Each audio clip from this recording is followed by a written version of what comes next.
All right, guys, I'm gonna get ready to make some sourdough and I'm gonna bring you along on the journey. So here I have my starter, my flour, and I use bread flour, my salt, and I just use sea salt. We have a reverse osmosis water filter, so that's water from there. I do use a scale, and I'm gonna put everything in my mixing bowl and just use my stand mixer.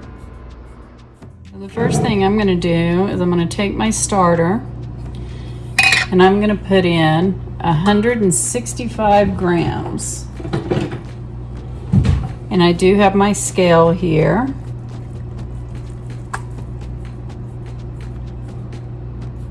That's 90.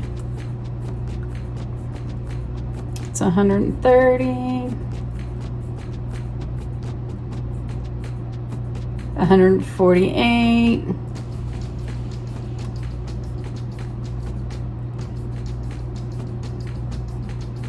All right, just need a little bit more. There we go. It went over. It's about 168, but it's okay to me. I don't care. So what I'm going to do now with my starter, so I'm going to add some flour, add some water, stir this up, and then I'm just going to put it in the refrigerator until I'm ready to use it again. It's nothing overly done. I don't think about it a lot. Got about that much. This is a half cup thing. Got about that much flour.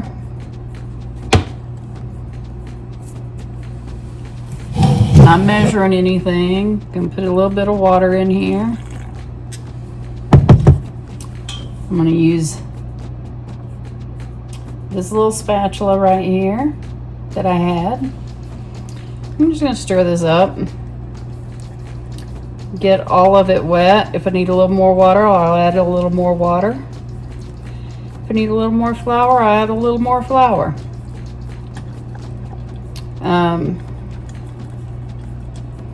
Once I have it all nice and wet,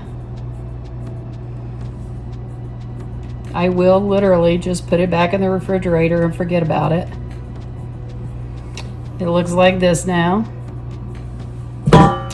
Just gonna pop this lid on it. I don't tie it down, I don't seal it or anything. I just stick it in my fridge.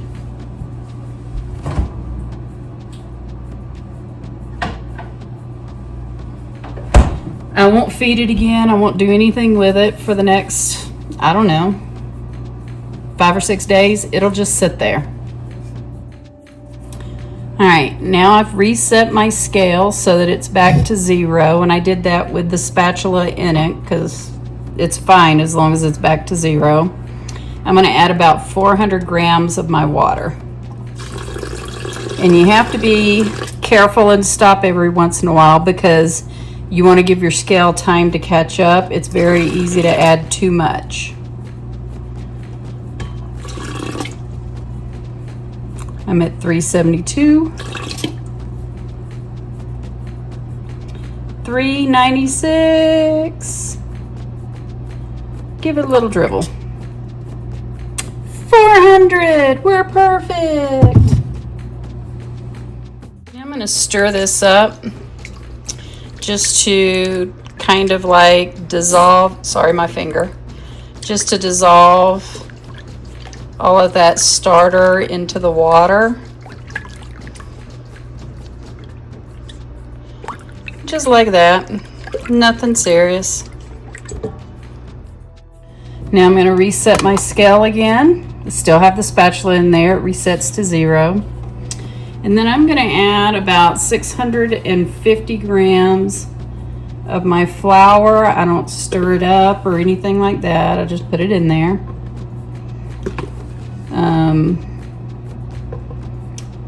I'm at 400, just under 500. Got to get to 650. I'm at 631. I have a whole nother thing down here. because I buy my flour at Costco. So probably just gonna add a little bit at a time here to get to 650. There we go. It's 652, but that's close enough. Close that up. Close up my empty one. Reset. And then you're going to do about anywhere from 12 to 15 grams of salt.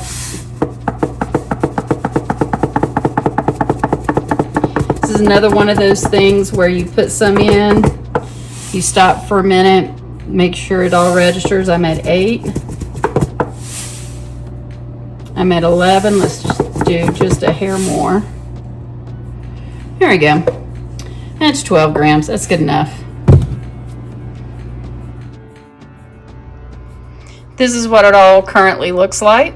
I'm getting ready to put it in my stand mixer. I have it in my stand mixer. I'm going to start it out mixing.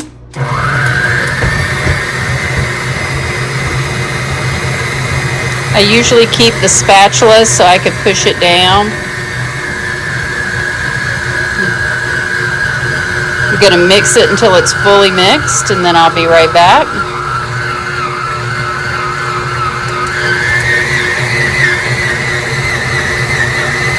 It's going to make a shaggy clump.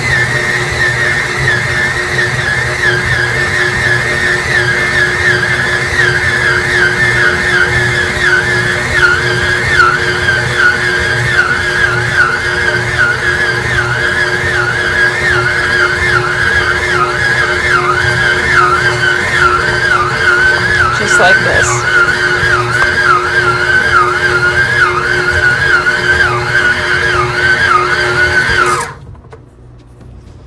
I'm going to make sure I push down my sides really good. I want to make sure there's nothing dry left on the bottom.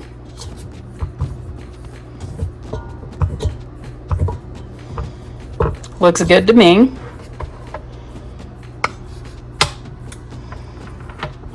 And pull that up. Get all of this stuff down.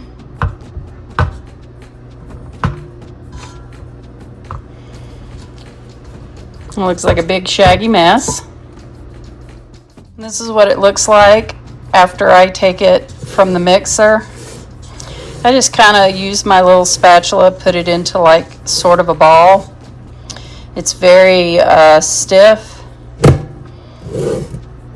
We're just going to let it sit for a while. Usually what I do is I just cover it with a plate and leave it on the counter. It'll be fine. I'll come back and check on it sometime within the next hour or so, and I'll bring you back when I do that. Okay, so it's been about an hour. It is not sticky in any way, but I need to do some stretch and fold, so I'm going to show you what that looks like. My hands are clean. I'm going to hold it up like this so you can see it. But all I'm going to do is take and go in from each side and just pull up. I mean, it's easier when I'm doing it on the counter. This is going to help give me some of that gluten stuff. Sometimes what I do is I take it all the way out, like so. Try not to break it.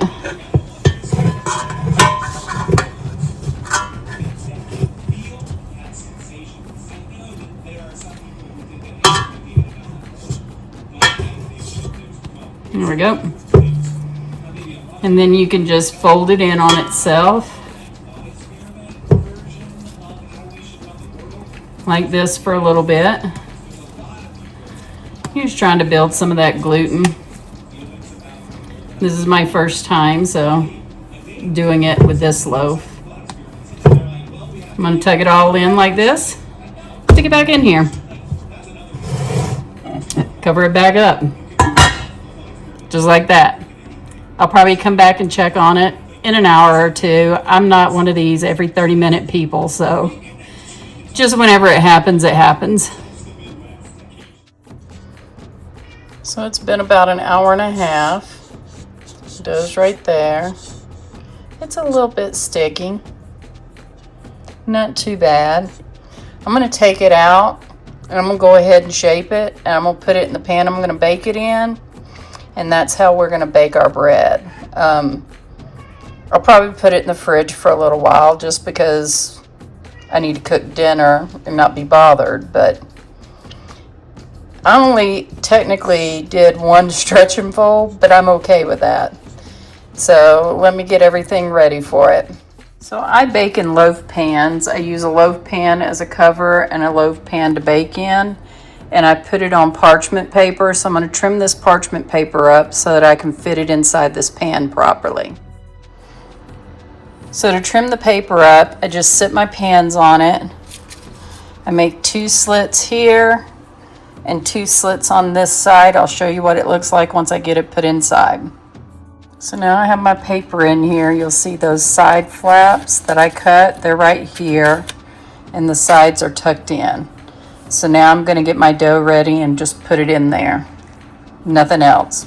It's that simple. So I wet my hands just a little bit so that the dough doesn't stick to them. I'm just going to pull all of this out.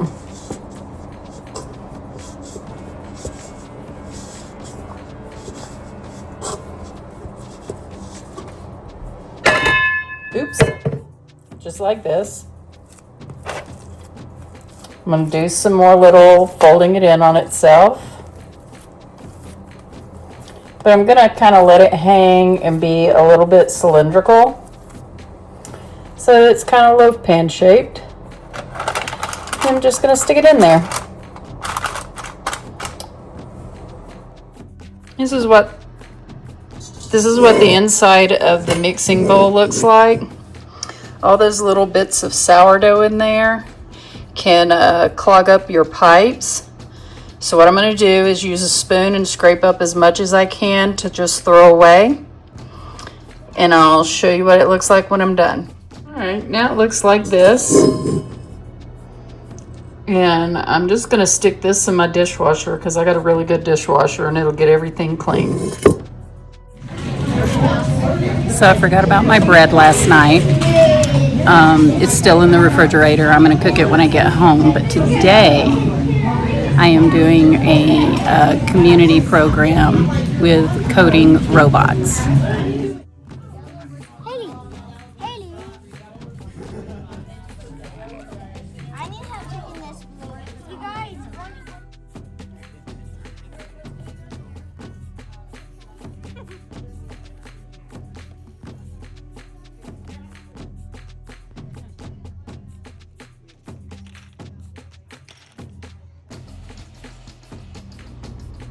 All right, next day and community stuff is over. This is what it looks like after it sat in the refrigerator since like 5 o'clock yesterday. So what I'm gonna do, I'm gonna turn my oven to 450.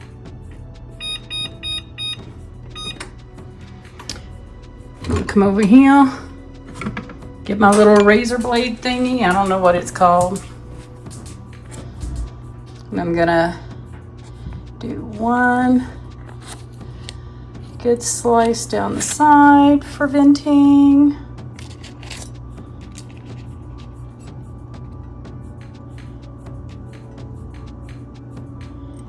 And a little bit of this. Some people rub like some kind of flour or starch on top. I found it doesn't matter. So I've got all my little slits in there for some venting.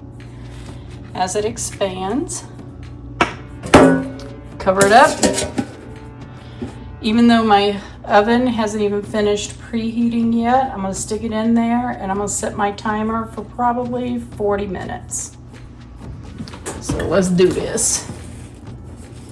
I'm going to make sure it's covered like that. Stick it in there.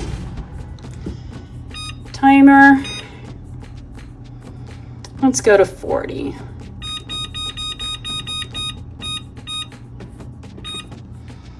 And then when that timer goes out, I'll uncover it, set the timer for like 30 minutes, and bring the temperature down to 425. I'll bring you back when that happens.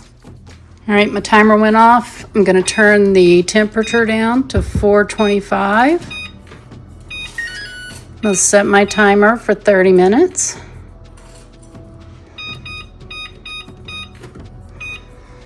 And then I'm gonna take the lid off. I'm gonna try to do it one-handed, but I don't know if I can. There we go. And so now it currently looks like that. All right, timer's off. I'm gonna cut my oven off, because if I don't, I'll forget. Let's see what our bread looks like. It looks like this. All right, you can see that long slit right there where I cut for it to vent. You can see the little slits right there. And what I'll do is I'll take it out, put it on a cooling rack for a while, and then my bread is done. That's all there is to it.